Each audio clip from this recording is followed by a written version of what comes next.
na alam kaagad ni JB kay Andres na papunta na sina contractor sa kanilang kinaroonan. Kailangan na niyang umalis at titigil na niya ito.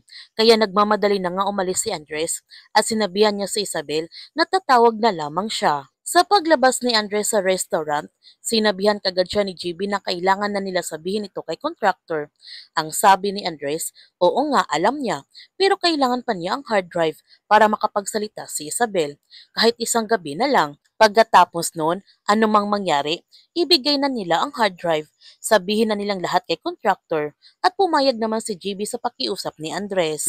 Sa pagdating nila Greg sa kondo ni Isabel, sinabihan niya ang kanyang team as soon as makita nila si Diamond, kunin nila ito kaagad at lumabas na silang apat para magmanman sa paligid. Ngunit sa paglabas ni Greg nakita naman niya ang sasakyan ni JB, kaya tinawagan niya si JB para tanungin ito kung nasaan siya. Ang sagot ni JB, papunta na siya. Nagtanong ulit si Greg kay JB, sigurado ba siya na wala pa siya dito sa area? Ang sagot ni JB, oo, pero malapit na siya. Nagtanong si Greg kasama ba niya si Andres. Nagsinungaling naman si JB na hindi niya kasama si Andres. Kaya sa pagkakataon na ito, naghinala na nga si Greg kay JB. Sumasakit naman ang ulo ni General dahil sa sunod-sunod na patayan ngayong araw. 3 taon na ang namatay at mataas na opisyal pa ang mga ito. At parehong gadman pa ang inihinalang nasa likod. Dito na nga umamin si Captain Santos na siyang espiyang hinahanap nito. Pinatay silang lahat dahil kasama sila sa master list. At hindi alam ni Santos kung sino pang nasa taas, kung sino pang nasa tuktok, kung ano ang plano nila. Humingi ng tulong si Captain Santos kay General na iligtas sila nito na kanyang pamilya dahil papatayin sila nito. Kahit maging state witness siya, lahat gagawin niya. Kaya hinuli na nga ni General si Captain Santos. Nung nalaman ni Diamond na patay na si Mayor Landicho, alam niya na tinatakot lang sila para ibigay nila ang hard drive. Iniisa-isa na ng Ilcano lahat nasa payola at nandoon silang lahat.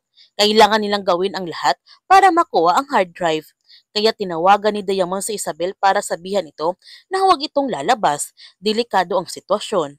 Nagtanong si Isabel kung ano ang nangyari. Ang sagot ni Diamond, pinatay na nila si Mayor Landicho at walang nakakaalam kung sinong susunod at kasama siya sa master list kaya damay siya. Kung hindi pa nila mabibigay ang hard drive, isusunod sila nito. Sinabihan ni Isabel si Diamond na kakausapin niya ang Elcano at pumunta na sila dito. Kailangan niya silang lahat para makuha nila ang hard drive. Nakiusap si Diamond kay Isabel na i-secure niya ang hard drive. Ito lang ang paraan para makalabas sila sa gulong ito. Kaya tinawagan kagad ni Isabel si Andres na kailangan na niyang bumalik dito. Gagawin nila ito ngayon o hindi na nila ito magagawa kahit kailan. Sinabihan ni Andres si Isabel na hindi siya pwedeng umalis dito.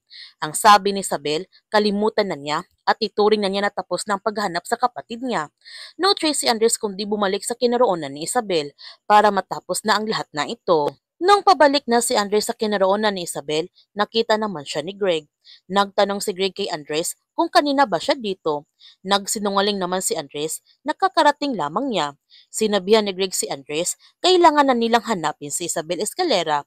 Kapag nakita niya ito, sabihin ito kaagad sa kanya. Yumango lamang ang tugon ni Andres at lumakad na siya. Mga ilang sandali tumawag si General kay Greg para ipaalam na mahahalagang tao ang tinatarget na kanilang kalaban. 3 ng kumpirmadong patay. Nagtanong si Greg kay General kung anong kinalaman nito sa kontrata. Ang sagot ni General, lahat ng biktima ay nasa master list na nasa hard drive. Isa sa mga tauhan nito umamin na. Mukhang may gustong maglinis bago sila maunahan ng gobyerno. Sigurado siya nito, isusunod at bubultahan nito kaagad ang mga natitirang eskalera. Noong nakita ni Greg si JB, sinabihan niya ito kaagad na kailangan na nila mahanap agad si Isabel Escalera. May gustong pumatay nito sa kanya. Nagtanong si JB dahil ba ito sa hard drive. Ang sagot ni Greg, oo, si Isabel o si Diamond. May mga nag-interes sa hard drive. Ayon sa Intel, iniisa-isa ng mga nasa master list ng hard drive at kasama doon si Isabel. Kaya natatakot nito na gusto si JB sa kaligtasan ng kanyang ama at nagpaalam siya nito kay Greg na kailangan na niyang umalis kaagad. Pinayagan naman siya ni Greg na umalis, habang ang ama ni GB namasyal naman ito sa park upang makalanghap ng sariwang hangin. Mga ilang sandali tumawag si GB kay Yaya Madel at tinanong niya ito kung nasaan ang kanyang ama.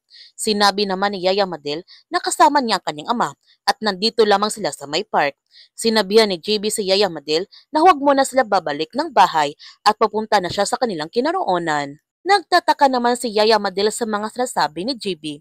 Ngunit may napansin si Yaya Madel na kinahinala na tao na nagmamasid dito sa kanila. Kaya kinakabahan na nga ng gusto si Yaya Madel nito. May masama kayang mangyari sa ama ni GB? Yan ang ating abangan sa Incognito.